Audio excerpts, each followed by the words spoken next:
Oh, wow! Aba, napaka-classic, napaka-universal. Talaga naman ma-appreciate ang lahat.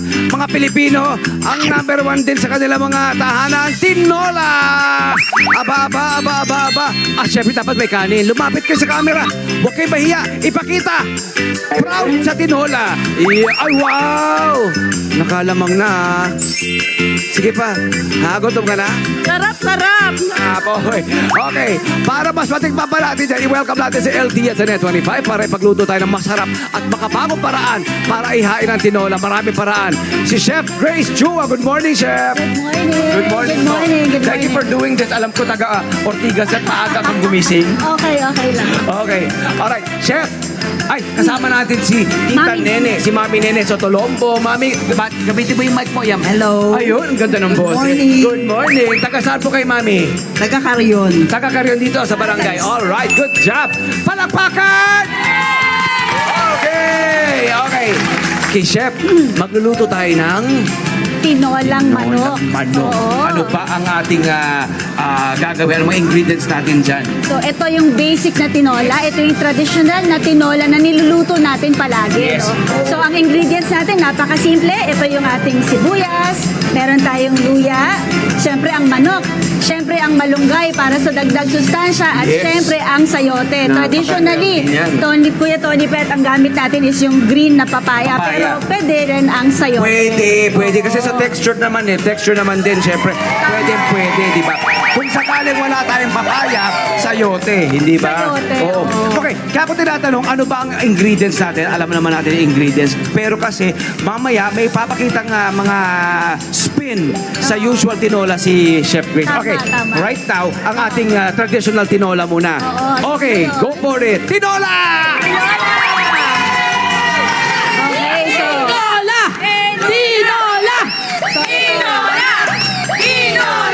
Mantika going into the pan. Mantika. Luya, kailangan. Oo. Saka nakakatanggal siya ng lansa, di ba? Yung gamey na flavor ng chicken, hindi ba? At maraming health benefits, syempre, ang ginger. Anti-inflammatory yan, antibacterial yan, di ba? At ang ganda sa boses. Sino kumakanta rito? Sino kumakanta? Yeah! Nagturuan naman. Hindi, maganda sa throat.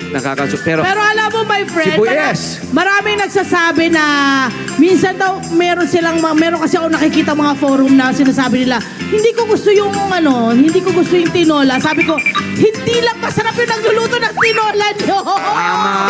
Masarap ang tinola. Napakasarap. Meron tayong sibuyas sa Tagalog. Ang tanong ng mga nanay, pwede daw ba kung puting Tagalog, Chef?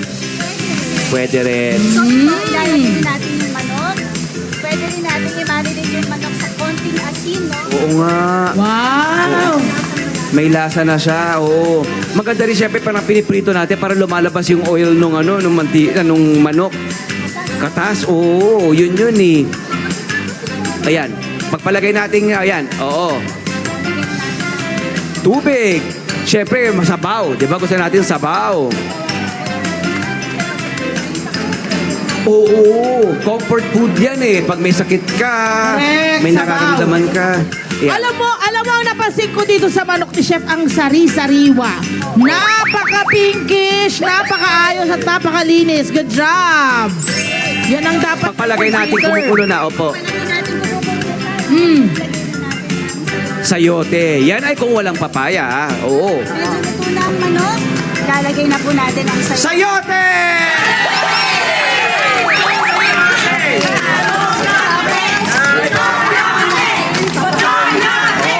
Patakpan sa paguluan ng araw. Ngayon, halimbawa, kumukulo na siya, mga nanay no, at tatay na nagluluto, pwede nang ilagay ang malunggay. Yun, oh. Good job. Oh, mami, nakuha ba? Kuha yan, ha? Ito, ha? Kuha. Ayan. Okay, so, imagine natin kumukulo na siya. Oo, kumukulo na siya. 20, Oo, 5 minutes. pwede na. Ay, Chef, may tanong ako kasi minsan, ang pinangsasabaw namin sa tinola, Yung hinugasan ng bigas. Oo, pwede Masarap yun. Yes. Si Tita Nene ba, Mami Nene, ano ba ang iyong, paano ka magluto ng tinola? Tinola mo. Katulad nito, kaparehas din ng luto ni Chef. Oo. Kaya lang minsan, nilalagyan ko ng hugas bigas. Yun. Oh, yun din. Yun ba yung Hindi. Hindi, Yung hugas am. bigas lang. Oh. Pero pangalawang hugas. Kasi yung unang hugas, para yun sa itatapon yan. Yung pangalawa, yun yung pwede mo Ang alam ko yung di ba pinapainom sa bata yung Oh. Nagluluto na ng kanin yun, my friend. May Cute mo. may sabi ni Chef Grace, minsan doon nilalagyan ng bawang. Kasi gaya ni Mami, Oh. tinanong ko siya kanina, pag nagigisa siya, nilalagyan ng bawang, luya at sibuyas. Tama ba? Oo. Pwede. Actually, may iba-ibang version siguro, no? Kasi nga, depende sa region. Depende sa available ng mga aromatics natin. Oo, sa- Yan. So ito, imagine natin, Kumulo na. Itatabi natin. Ito na siya, magiging ito na Ayun! yan. Tinola na siya, di ba? Pero, bukod dyan, ito pa. Pero, but wait, there's more. Bukod pa sa tinola, marami pa pwedeng gawin na dishes mula sa leftover o tira-tirang tinola. Di ba, no, Chef Grace? Yes! Ayan. I'll help you. Out na natin to. Ay, mainit. Ayan, kasi magkikisa siya para doon sa ating pangalawang. Aba, ang galing ni nanay. Ganun nanay. Bukod, halimbawa, meron tayong leftover na tinola. Oh, Anong pwede natin gawin, Chef Grace? So ano ang pwedeng gawin natin sa leftover na tinola? Pwede tayong gumawa ng maraming variations. Itong gagawin natin ay ang ramen. Ramen! gusto mo na Tinola ramen! Okay. Tinola ramen! Okay, Tinola anong gagawin? ramen! So napakasimple lang. Lalagay natin ang Sabaw ng tinola, okay. Wow. Di ba ang ramen, di ba meron niyang broth, di ba? Yung kanilang pwedeng soy sauce or salt. Ito naman tinola. Ang sarap nito. So pakukuloyin natin. Tapos Okay. lalagyan natin ng konting toyo. Toyo. Ano po kailangan niya, chef? Konting toyo. So ito. So lalagyan. Tansyahan lang ba ito o... So, sa mga, bawa, 2 tasang sabaw ng tinola, mga kalahating kutsarita ng toyo. Tapos Kalahating lagyan din natin kutsarita. siya ng mga kalahating kutsarita ng sesame oil for that Okay. extra kick. Nice. Tapos once na kumulo na siya, Pati ang tinola? lalagay natin siya sa egg noodles, no? Oh! Pwede rin natin gamitin ang miswa.